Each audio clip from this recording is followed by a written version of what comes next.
Yeah, so hi, my name is Brian Shook, and I am a counselor in the Student Support Center, and I want to talk to you about one of the services we have here, and that's career counseling.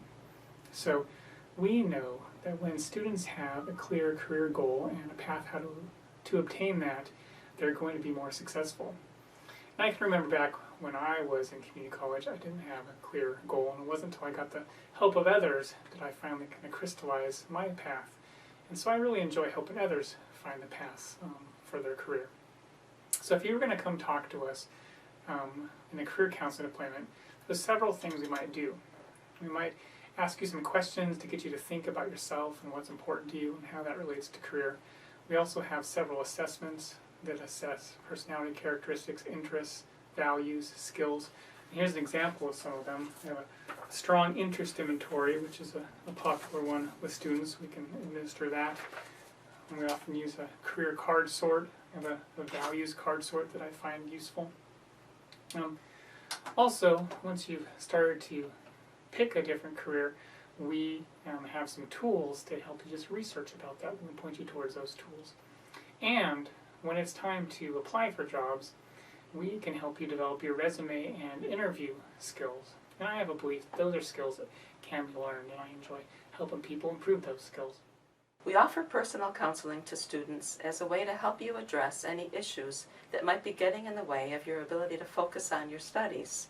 And those issues can be anything from stress, anxiety, test anxiety, very common one, depression, grief, relationship issues, and the relationship can be with a partner, parents, children, instructors, co-workers, anything that might be getting in the way of your ability to focus on your studies. Okay, hi Holly. So, Hi. how can I be helpful to you today?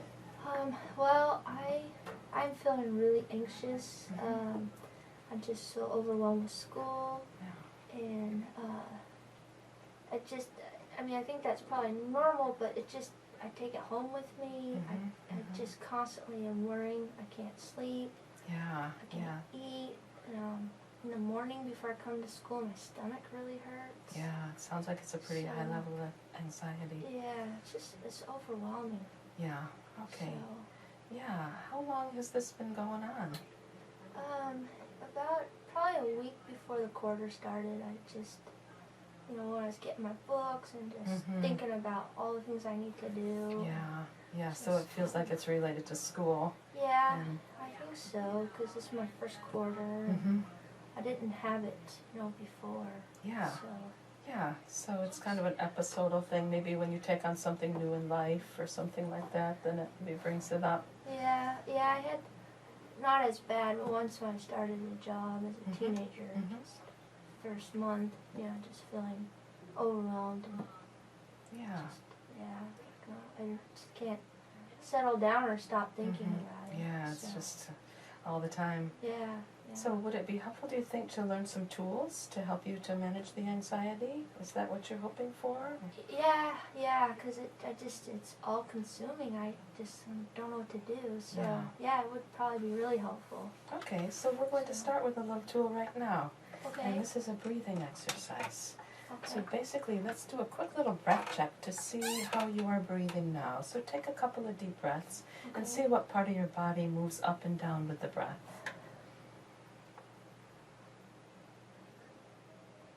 Well, I really feel it in my chest and my shoulders. Your shoulders, yeah. Yeah. So that's what I call a high breather. And that means you're pulling the air down part way down your lungs, but not all the way down to the bottom of your lungs. And when you pull it all the way down to the bottom, that actually gives an automatic message to your nervous system to relax. So I'm going to kind of show you. So if you breathe, you're going to feel like your belly and your midriff are kind of coming in and out with the breath. So try a few breaths that way, and I'll do it with you. Okay.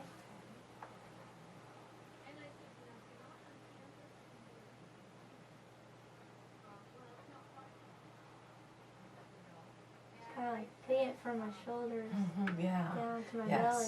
Yes. Yeah, I can. It kind of is like Yeah, body so to you kind of can relax. feel. Yeah. Yeah, it's a real physiological thing. You don't actually even have to believe it. Uh-huh. And this is a wonderful method to do anytime that you're entering any situation that is making you feel anxious. If you feel anxiety starting to come on, or you're about to do something that generally does tend to make you anxious, go into this breathing. It's a little slower and deeper, and it's into the belly. And do that for, like, if you can, do it for 10 minutes before doing whatever's going on, or while you're doing whatever's going on. Because the nice thing is nobody will know that you're doing it. Okay. Okay. So normally I wouldn't go quite so quickly into an exercise, but in order to give you a little sample, I moved rather quickly into that. So an issue that a good number of students face is the issue of depression. And if you were going to come and talk to me about depression, the first thing I would do is try to really listen and understand where you're coming from and the issues around depression. Then we together pick an approach that we think would work best. And cognitive approaches have been found to be pretty successful with depression, and there are several techniques that we could try. We might think, because the way we think about and interpret our experiences and the world has an effect on how we feel. So we might look at the thoughts that come up while you're feeling depressed and then see if there are any cognitive distortions associated with those thoughts. So for example, Jenny here, by all measures, is a very successful student. She has a 3.95 grade point average, is the vice president of the Honor Society here on campus, has received several scholarships, and just found out that she is accepted to the four-year school of her choice. And she has told me that she has based her self-esteem on her achievements, and she has earned praise for a lot of her academic work, but she's never felt that intrinsic self-worth that she wants to feel, and she hardly ever gives herself any credit for the work she's done. So, Jenny, last time I saw you, we identified some thoughts that go through your mind when you're feeling depressed. And the first one we have written down here is, I'm so dumb and incapable. Now, I'd like to ask you, from 0% to 100%, how much do you believe that thought? How much do you believe it's true? I'd say about 95%. Okay, so a big part of you believes it's true, but there's 5% that has some doubt that maybe it's not true. I guess there's a little bit of doubt there. Okay. Yeah. And then the second thought is, pretty soon everybody will find out that I'm defective. From 0 to 100, how much do you believe that thought is true? 100%. Okay, 100%. Yeah. And now we've identified some thoughts. I'd like to ask you to look through this list of cognitive distortions and see if any of those distortions might apply to those thoughts you wrote down. This first one, all or nothing thinking, I have a tendency to look at my achievements in a black and white way. If my work isn't utterly spectacular, then I judge it as being no good at all. Okay. So things are really black and white for me. And then also, yeah, the overgeneralization, that would apply to me. I tend to overgeneralize my performance. So if I fail a task, then I just feel like I'm a failure. Okay. And I think about it. Sure. So, you fail one task and then generalize it, well, if I fail that one task, then me as a whole person must be Right. defective. Yeah, Okay. that task kind of defines me. Right. So, yeah. And now, so we've identified some thoughts and we've found some cognitive distortions in those thoughts. Now let's try out a cognitive technique. And the first one I think might be useful is the double standard technique. Okay. So I'm going to ask you to imagine that you're talking to a really close friend. And this close friend is someone who is exactly like you in almost every way. So this close friend is studying microbiology, wants to be a microbiologist. and they have a 3.95 grade point average like you do. They just got some scholarships, got into the school of their choice. And your friend tells you that, you know, I feel so dumb. And I'm getting depressed because I feel so incapable. And I also thinking to myself, pretty soon everybody's going to find out that I'm defective. Now, if you were talking to that friend, yeah, how would you approach that? What would you say to her? Well, if it was a friend, I would probably say, are you kidding? Look what, you know, you've accomplished. How can you be dumb with a 3.9 GPA? Right. And look at your scholarships, and you know, you got into Harvard, and so I think I would tell her what I thought she accomplished a lot, and I admired her for what she's done. I'd probably try to dispute, you know, what she was saying, because it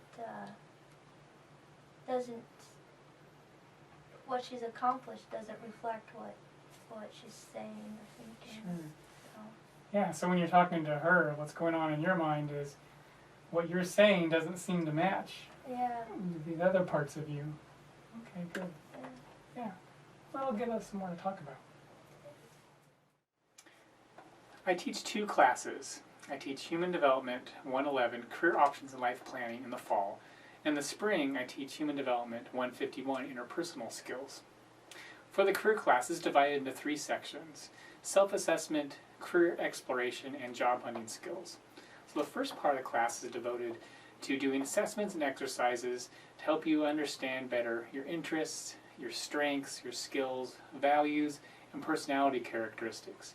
The idea is the more you know about yourself, the better you're going to be able to find a job that's a really good fit for you.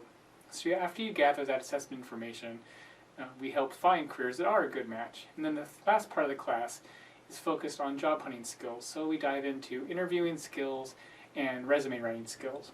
And I believe these skills are ones that you can learn. And I enjoy teaching them because they probably will come in handy next time you apply for a job. In spring, I teach Human Development 151, Interpersonal Skills. Your happiness and success at school, at home, and on the job is directly affected by your ability to communicate well with others. And this class dives into some communication topics such as assertive communication, active listening, starting conversations with people you haven't met before, fighting fair with people who you are close to, different levels of self-disclosure, and different ways of expressing yourself. I enjoy teaching this class because these are tools that you're not going to find in many other classes on campus. Hi, I'm Holly Leonard, and other than being the Student Support Center actress, I also run the Disability Support Services here on campus. And this program provides accommodations for students that have a documented disability that impacts their learning. And so I work with a variety of different students that have different disabilities. Some have medical, physical disabilities, some have learning disabilities. I work with students with ADHD or hearing and vision impairments.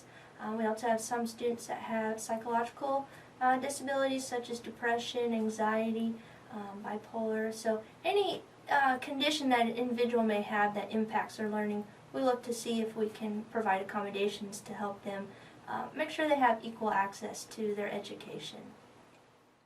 So if you'd like to learn more about the Disability Support Services and possibly if you qualify for accommodations, please stop by my office. I'm in the Student Support Center and love to talk with you. Thanks.